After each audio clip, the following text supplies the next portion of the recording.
Once again, Gerald Brown here in Heavy in the Paint. The big man, Rick Mahon, will be back real soon, but he's on assignment. But again, holding it down as usual right here, Heavy in the Paint. And joining me right now to talk about everything associated with not only the Carolina Panthers, but the state of Carolina as a whole. She's done an unbelievable job. She is the inventor, the creator, the CEO of Carolina Blitz, keep blitzing and legendary. This Vashti Hurt joining me here, heavy in the paint. Vashti, it's so great for you to really take a few minutes of your time to join me. I really appreciate that. Thanks for having me. It's been a while. It's been too long. It's too long, but I will say that off the air, I said that I was going to say this on the air. I'm so proud of all that you have accomplished thus far, and you continue to strive for bigger and better things. I truly admire you, and I'm so happy to say that, again, I know you from the beginning, and to see your growth and projection, I really admire it. So as you say, keep blitzing, keep striving, keep blitzing, keep doing your thing. You're doing big things. Thanks, G. I mean, as you said, you were there for the early part, so I'm sure I would not have been able to have the trajectory that I have had without you're allowing me to be on your show and your guidance and your mentorship. So, shout out to you. I appreciate it. I appreciate that. So let's go back. I want to spend a little time talking about you. Definitely want to touch base on the Carolina Panthers. It's just been a real tough season thus far for the Panthers as they really going through a growth period, not only within that team, but as a whole division. But I want to start back with you because I think it's really fascinating where we have African American women that get into the business and have an opportunity, and to see you take this vision that you have and grow it out to the level it is now. Just really talk about from the beginning what made you start in terms of just really getting involved with the sports aspect and also the creation of Carolina Blitz. Yeah, I did not like the way I didn't like the way that athletes were covered, but more specifically, I didn't like the coverage of Cam Newton. I felt that the beat writers at that were covering the Panthers at the time were out of touch. They didn't understand who he was as a young black man, and I think that there was a divide between how he was covered and how and how he was being portrayed in the media and who he was. And so that's kind of really the nucleus of it. That's why I wanted to cover Carolina sports in general. But I mean, I've always, I played sports, always loved sports, and shout out to my friend Stephanie Glover. I would always post about sports on Facebook, and she asked me to write a weekly NFL column, and that's where it started. But to really take it further, I did not like the coverage of Cam Newton. And then honestly, I tried to get hired by other sites and other avenues, and nobody hired me. So I said, I'm not going to beg people to see in me what I know I can bring to this industry. And I just started my own outlet. No, you've I done. got it out. I got it out the mud. No, you did. You definitely created it, and you sort of again had it, nurtured it, and grew it into what it is. And she is actually the editor in chief of Carolina Blitz, as well as Keep Blitzing. So CarolinaBlitz.com, unbelievable. So I want to just make sure it's not only just football that you have a passion and love for. Talk about all the other sports that really centers around the state of Carolina. Yeah, actually, I started covering college hoops first, and you know that. That's kind of like my favorite because that's where I start. That's what I started watching first, and actually my first game that I covered was a Duke NCAA tournament game in Philly, and I was like, okay, this is what I want to do with the rest of my life. But yeah, we covered Duke, UNC, NC State, college basketball, college football, and then of course the Carolina Panthers. And we're working on the Hornets. I got to be litigious with my time, but yeah, we try to cover all things Carolina sports. Now, and one of the things, Vashti, when you have this sort of creation and going back when created the Bottom Line Sports Show, it's not as easy as, you could go in and people are going to say, oh, come on in here and give you access and things of that nature, especially in an era where podcasting and things of that nature weren't as prevalent as they are now. Just talk about perhaps some of the struggles in terms of you had to encounter and just to have certain doors open up for you to go from doing that to now you're a part of, if I see UNC, you're posting stuff about UNC, you're getting interviews with players, coaches, all those things of that magnitude. Just really share, if you will, some of the challenges that you had to encounter to get to the point that you're at right now. Well, yeah, there were a lot of no's. And when you're independent and you're quote unquote unknown, you really have to establish yourself with the information directors and with the team. And you have to, there's a process that you have to go where you have to prove yourself. And I've learned that persistence is my best friend. So you might not know me now, you may tell me no now, but I'm gonna stay on you. And that's kind of what it was with getting on with the Panthers. Not a lot of return emails.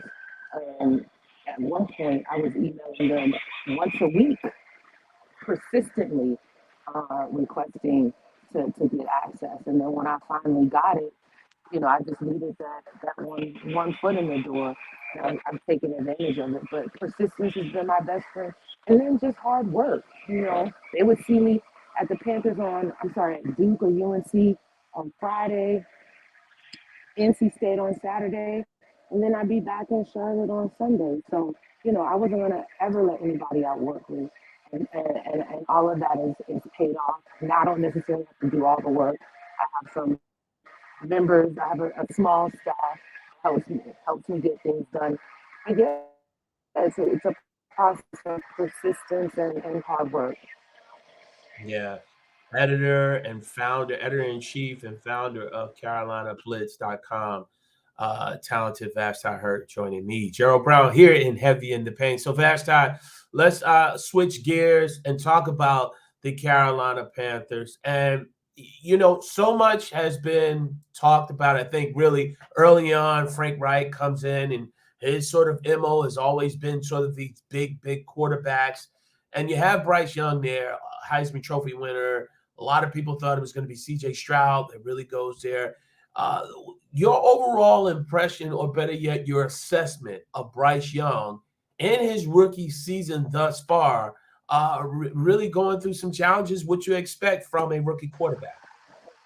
Yeah, and I think that that's exactly what it is. We were Bryce Young was packaged to us by the Panthers and by that front office, and I think that media has its own role in it too, because what we saw in training camp was very impressive. But the assumption is, or was, if you could just drop Bryce Young, even as a rookie quarterback, that his level of intelligence and his processing was at such a high level that he would have instant success, and that just has not been the case. I don't think that, I don't think any less of him as a quarterback. I just think that he's going through what rookie quarterbacks go through when they transition from college to the pros. There's a difference in the game. There's a difference in the speed. There's a difference in the processing, and I just think that Price is going through his freshman lumps. I still think he's a good quarterback process. I'm not even close to being wanting to write him off, but yeah, he's just taking rookie lumps, and some of the things that people expected, like, oh, he's too short, and now he's going to have batted passes. He doesn't have the issue with batted passes. So there's some things that he's kind of dispelled, given his size, but he's still going through his rookie bumps.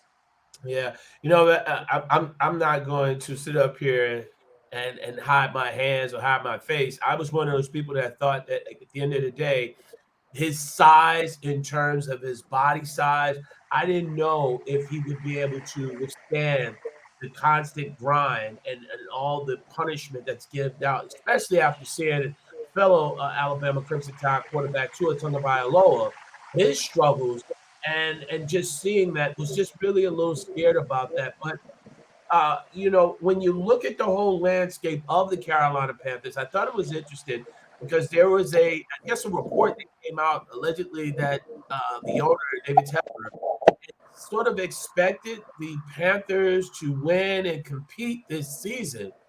And I thought at first that was kind of a surprise. But then again, if you look at that NFC North, and I'm a diehard Tampa Bay Buccaneers fan, you look at that whole division, there are a lot of quarterback. Every team has a quarterback that's kind of been in transition.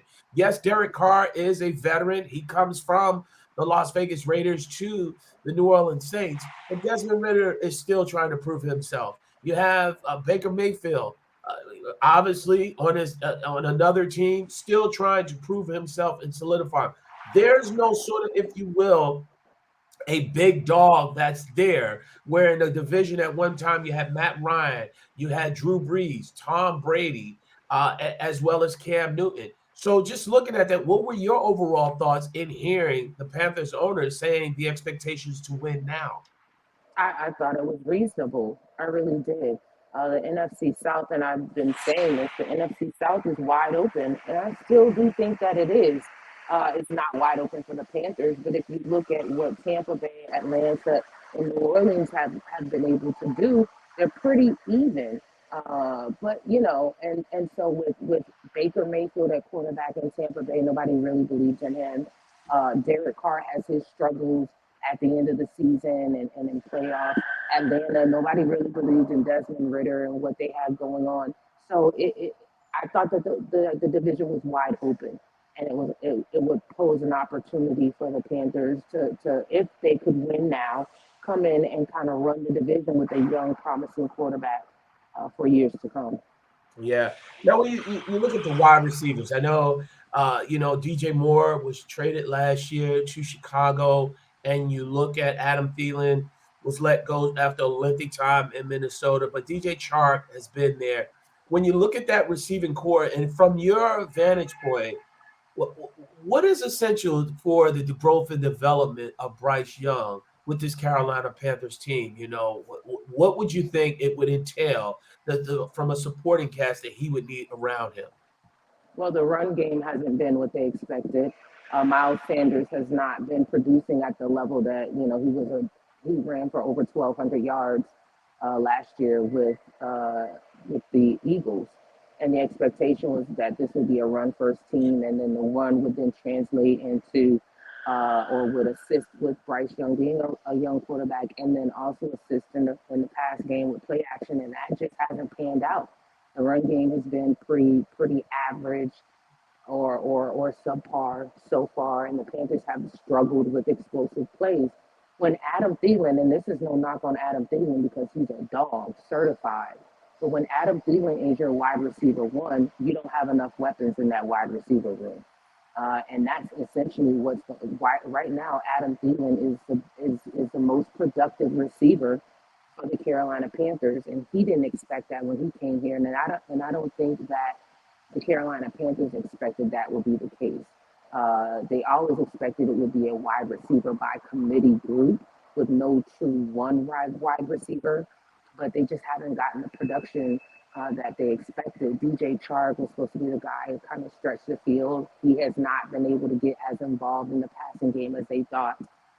Terrace Marshall, he had against Minnesota, he had a game high or a season high 9 catches, and then he doesn't get in the game the next week against Detroit. And then you have Jonathan Mingo, who is a rookie himself, who has, who Frank Wright has admitted has had issues with, maybe stopping on routes when he was supposed to run through them, and that has caused some turnovers, and he's had a couple of drops himself.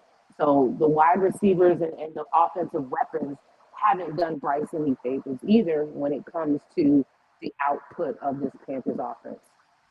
You think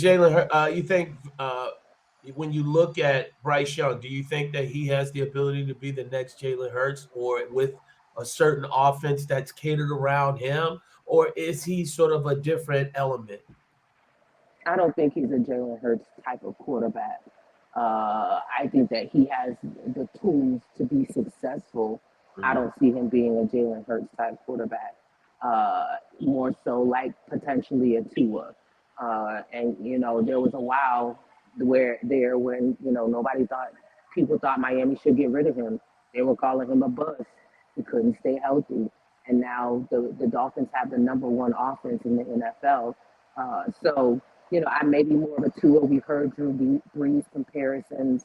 Could he be successful like a Jalen Hurts? Yeah, if the Panthers find a way to tailor the offense around him and get the weapons they need. Like, look at Brock Purdy. Brock Purdy, on paper, heading is not supposed to be as successful as he is, but the 49ers have found a way to tailor to his strengths and tailor that offense in a way where he's successful. The Panthers have to do the same thing.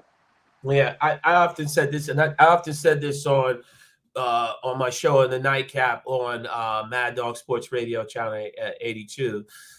Shameless plug. I'm sorry, and the Bottom Line Sports Show, Sirius XM NBA Radio channel 86. Shameless plug. But I want your thoughts and opinion on this, Vashti. There was so much made about negative from a negative standpoint about Zach Wilson, a young man quarterback for the New York Jets, and his struggles. You're looking at this sort of crop of quarterbacks. Like CJ Stroud has played very, very well. But for the most part, Anthony Richardson is going to be out for quite some time with injury. And you just alluded to the fact is that with Brock Purdy, when you look at the growth and the development of a quarterback, how much does it go into, in your opinion, goes into it? How much goes into that development of that quarterback when you have front office management, but also structuring pieces around to play to that quarterback's strengths as opposed to his weaknesses and trying to figure out certain things to do for him. Like Justin Fields is another example, just seeing some of the issues. And then on the flip side of that, you look at Jalen Hurts and Brock Purdy, who really have, if you will, their offense sort of catered around them to play to their strengths as opposed to their weaknesses. What are your thoughts on that in terms of the development of quarterback play in this NFL era? I think it's always important to play to the. I mean, in any position on defense, you got to play to the strengths of your players, and especially on offense when you have the quarterback who plays such an integral role in how things are run. That's the coach's job essentially is to tailor whatever offense is to that player's strengths. And I think it's important also to remember this is a new coaching staff. Wright is in his first year. He's calling the plays, but you have a new offensive coordinator in Thomas Brown. Jim Caldwell is still there, who is a highly respected coach who probably should be a head coach in the league. Josh McCown is a first year uh, quarterbacks coach.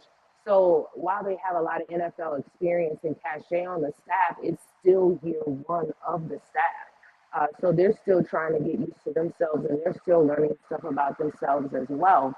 I think that the assumption was because of the experience and because of the big names on the staff that they would be able to find instant success. I think they thought that of themselves. But now they have to go back to the drawing board, 0-5, headed to Miami, which we all know is one of the hottest teams in the league right now. And then the bye after that, they have to really look at themselves and self-assess and see if they have done enough to put Bryce and to put the other key players in a position where they can win. Obviously, right now they haven't because the team hasn't won a game. Uh, can they turn it around? Of course they can. The season is still young, but they have to do a better job of uh, of positioning Bryce and the rest of the players on the offense to be successful given their deficiencies. How many wins do you think this team? How many wins do you think Come on, this G, team? don't ask me No, that. I'm just saying how many because you already called out that they can beat the Tampa Bay Buccaneers, and you know how I feel about the Bucs. You see that in the background. You know how I feel about the Buccaneers. I mean, I don't know, G. I thought that they would have gotten 8 or 9 wins before the season started. Um, I mean, 0-5. They do out of the bye. They do have Houston, the Bears, and the Colts. Those are all winnable games. Maybe they win 3 games. Maybe they win 4. I'm not sure. I don't see them winning any more than that, though. Yeah, and that's why I thought it's sort of in a sense what would be the benchmark for this season to be deemed a success if how many wins and stuff, and then when you go back, let's go flip over to the defensive side. Brian Burns is a guy that again still looking for a contract. What are you hearing around this team? Is this a potential guy that could be offered up come trade deadline to be able to bring in some more assets in terms of draft picks for Bryce Young and his team as they move forward?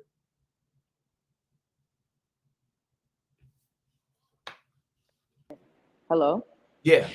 Okay. As so far, they've been hesitant to use that rebuild terminology. They said this is not a rebuild.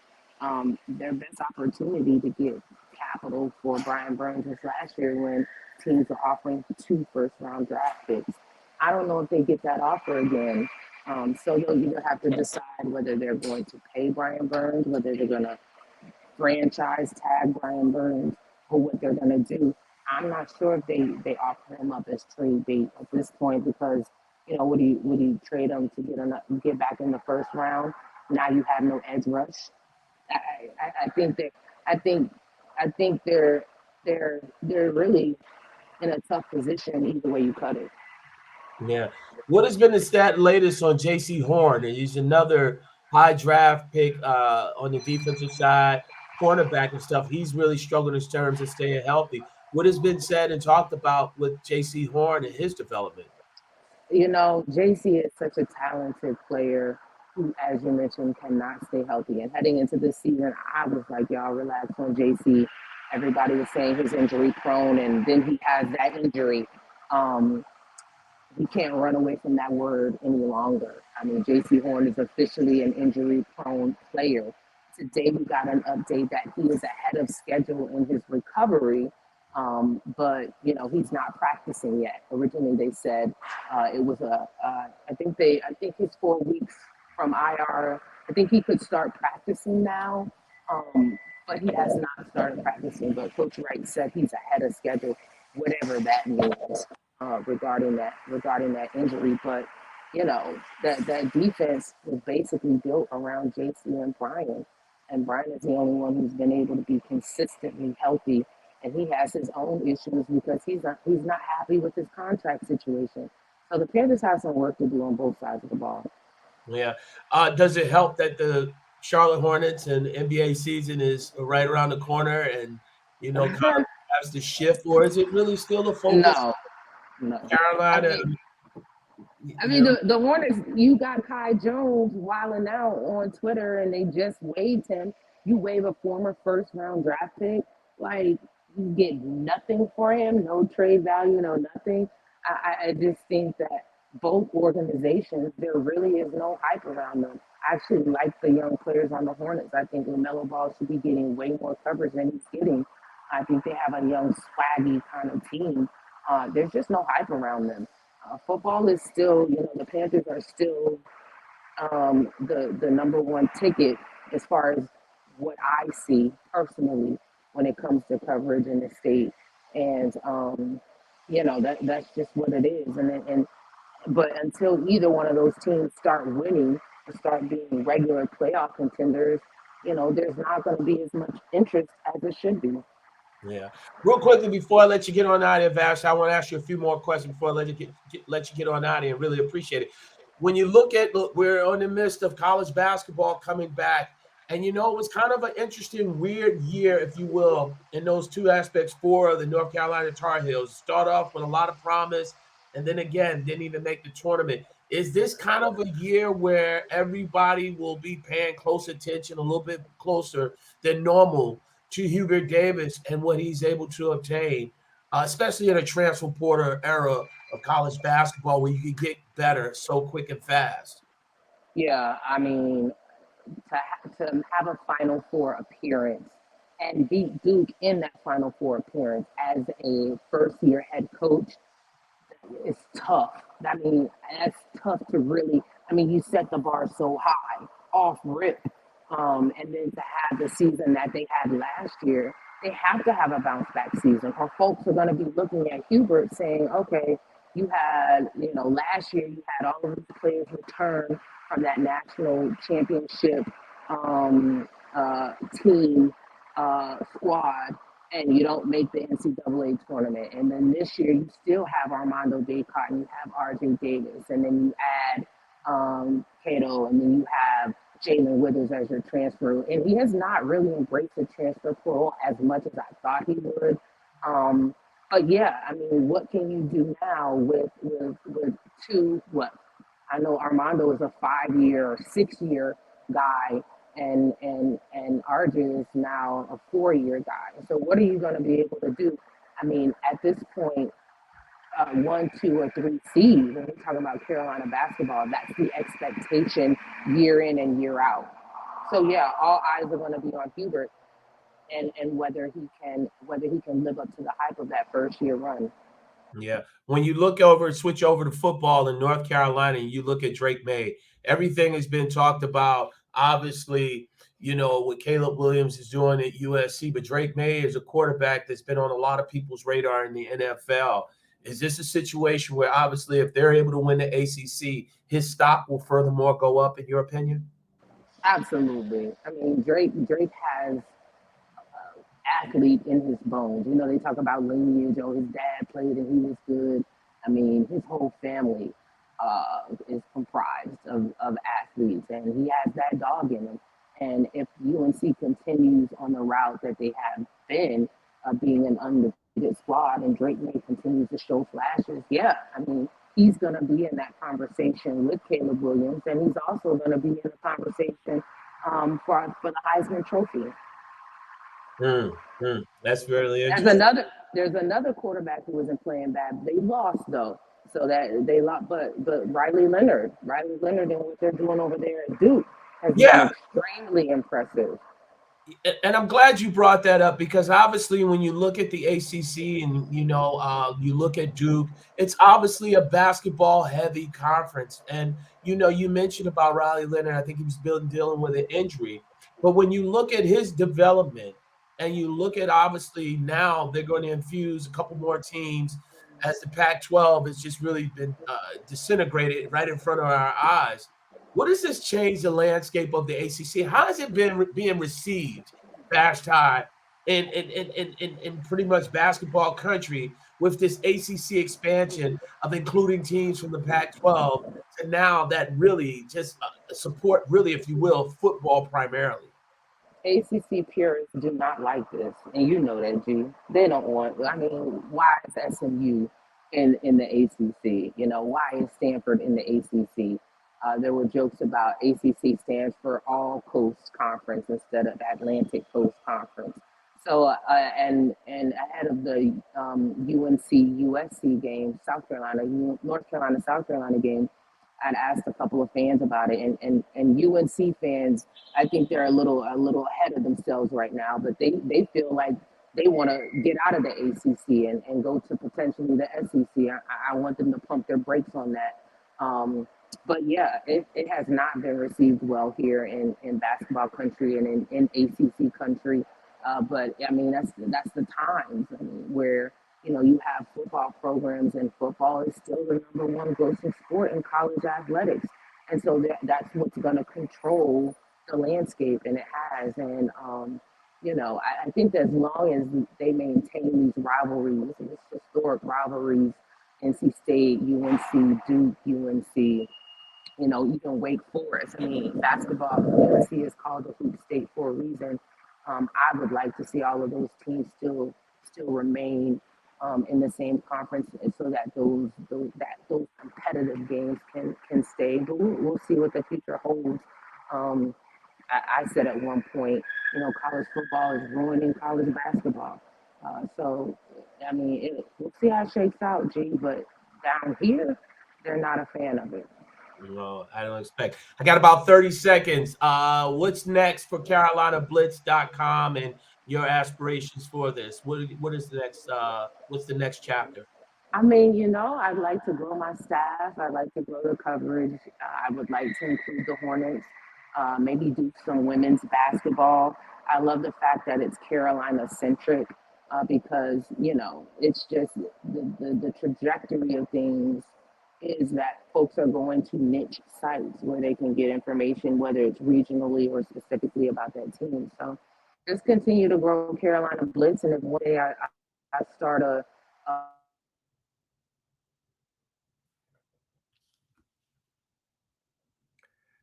you know that.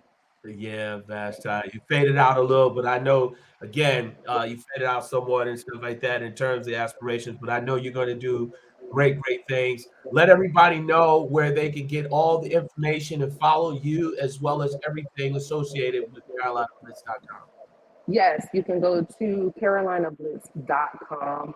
We're on Twitter or X, I guess, at Keep Blitzing, and then Carolina Blitz on Instagram, Facebook, YouTube. So if you search Carolina Blitz, you'll be able to find any of our content. Yeah. Listen, Vashti, as always, I'm truly, truly honored and appreciative of always getting your ear for a few. Basketball season's right around the corner. Carolina, Right. college basketball, Carolina, Louisville. I got to pull for my man down in Memphis. So with Memphis and stuff like that. So I got to pull for them. So my allegiance is kind of in the middle, but definitely look forward to talking to you real soon with regards to the college with football as well as college basketball. As always, I appreciate you. Nothing but love for you. Keep doing it, and I salute you and honor you. Thank you, Gerald. I really appreciate that. That means a lot. Always a pleasure. The legendary Vashti Hurt, CarolinaBlitz.com. Joining me, Gerald Brown, here, heavy in the paint. We give it to you like nobody else. Peace.